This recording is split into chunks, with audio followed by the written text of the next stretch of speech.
I'm here today to present AB 888. This is a measure to protect our waterways and oceans from the harmful effects of plastic microbeads contained in many common personal and cosmetic products. Mr. Stone has moved, and I will second.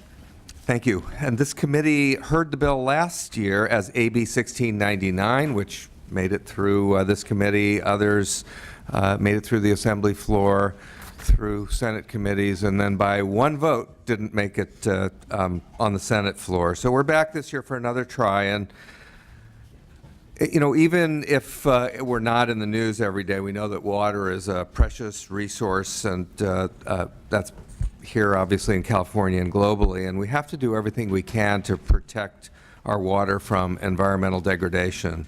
In the end, polluted waters only come back to harm us.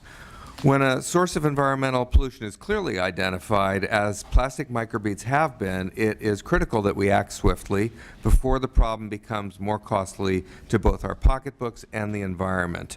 We have the opportunity to do that with this bill.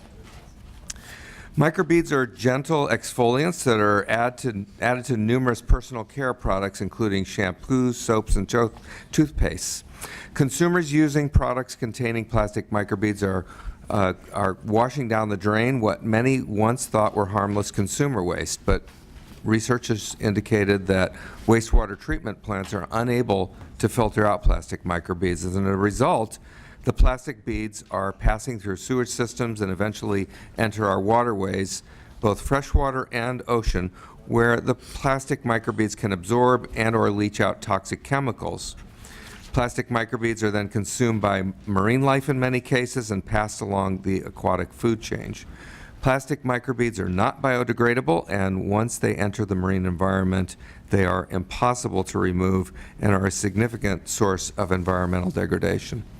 Recognizing the urgency of the research showing that these microbeads are an environmental problem, many companies who use microbeads in their products have a pledge to phase them out and use natural existing alternatives such as apricot shells and cocoa beans.